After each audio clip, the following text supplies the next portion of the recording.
warahmatullahi wabarakatuh. Perkenalkan, nama saya Fauziatul Fitria dari kelas 12 MIPA 6. Di sini saya akan membacakan cerita sejarah yang pernah saya tulis saat praktik menulis cerita sejarah pada pelajaran bahasa Indonesia. Sebelumnya, video ini dibuat untuk tugas remedial penilaian harian bahasa Indonesia yang kedua. Judul ceritanya adalah Jejak Menuju Merdeka Jalur Saketibaya. Saat itu pada tanggal 1 Maret tahun 1942 mendarat bala tentara Dainipon di Teluk Banten. Mereka mendarat untuk menghapus sisa-sisa kekejaman Belanda, mengizinkan kami berbicara dengan bahasa Indonesia, mengibarkan bendera merah putih, bercengkrama dan berkumpul dengan kerabat-kerabat kami, lalu mereka juga membebaskan para tawanan yang ditahan Belanda.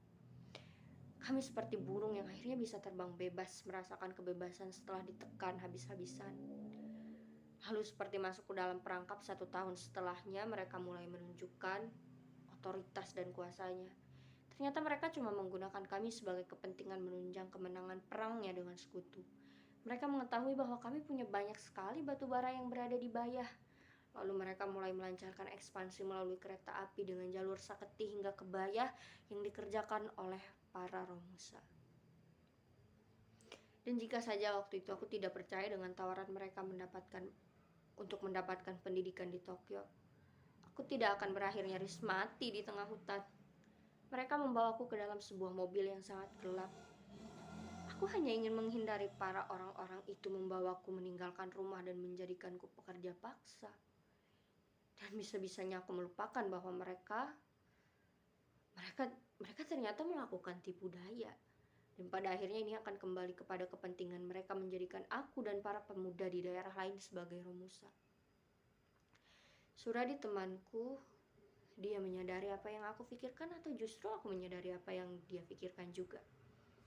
Sehingga kami diam-diam mengintip di antara celah-celah mobil yang berhenti itu dan menyadari sebuah mimpi buruk mengepung kami. Ternyata benar dan kami sekarang ada di Bayah. Ketika mereka mulai lengah, kami yang ada di dalam mobil itu yang tidak ingin berakhir mengenaskan memilih melarikan diri. Saat itu kami diam dan mengendap keluar ketika mereka lengah, berlari melarikan diri ke arah hutan, berhari-hari di sana kebingungan lagi akan kemana. Lalu di suatu ketika seseorang bertanya, lalu setelah ini kita akan apa? Kujawab saja, setelah ini kita merdeka. Lalu karena kulihat wajahnya sudah lelah dan seperti putus asa, ku bilang saja, percaya saja dulu dengan apa kataku. Lalu Suradi menyahut membuat aku berpikir termenung lama. Dia bilang begini, percaya tanpa ada pergerakan ya untuk apa? Tapi bukannya para pejuang, prajurit Bung Karno sudah berjuang? Lalu dia menjawab lagi, memang, tapi kita juga harus ambil peran. Rakyat makin menderita, Romusa makin gila, kita bakal lebih sengsara kalau cuma menunggu dia berbaik hati memberikan kemerdekaan. Aku semakin ingin sekali cepat merdeka. Pernah suatu ketika aku mengintip bagaimana para Romusa bekerja. Pakaian mereka makin hari makin compang-camping, terkena penyakit kudis. Yang ku dengar sebetulnya mereka diberi upah. Tapi aku pernah dengar bahwa upah itu entah mengalir ke siapa atau masuk saku siapa. Tapi yang jelas cuma satu, bahwa kami harus melawan. Aku dengar ada seorang laki-laki yang menyelamatkan nasib para pekerja paksa. Aku bicara pada Suradi setelah pulang dari sungai. Lalu dia bertanya siapa namanya. Aku ngedikan bahu, tidak tahu juga siapa namanya.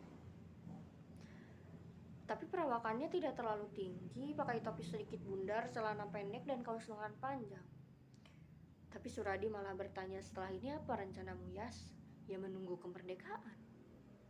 Kudengar dia tertawa sinis, ada pemalas yang menggebu teriak merdeka, tapi kerjanya cuma berandai kapan waktunya tiba. Bergerak ya, jangan terus-terusan lari ke sana kemari tapi tak pernah berniat cari solusi. Dan kini giliranku menertawainya. Apa bedanya dengan kau bersamaku setiap hari? Ya, tapi kau tidak tahu apa yang aku lakukan saat sedang tidak ikut denganmu, Suradi menjawabnya. Memangnya apa yang kau lakukan? Lalu dia cuma menjawab satu kata, melawan. Mungkin orang yang kau maksud adalah Ilyas Hussein, Suradi menambahkan. Dia senang membantu para pekerja di sana, mengurus kebutuhan mereka, memberi orasi yang menggebu, bersuara paling lantang ketika Jepang akan mengurangi hak pekerja yang hampir tidak kelihatan apa haknya. Lalu beberapa hari sejak saat itu aku menyaksikan bagaimana Ilyas Hussein melawan Jepang dengan kritikan-kritikannya. Aku melihat dia melawan ketika jatah makan para pekerja paksa makin dikurangi. Kritikannya bisa membuat Jepang meninggalkan niatnya itu. Dia selalu bisa memberikan solusi dan semangat untuk para pekerja paksa.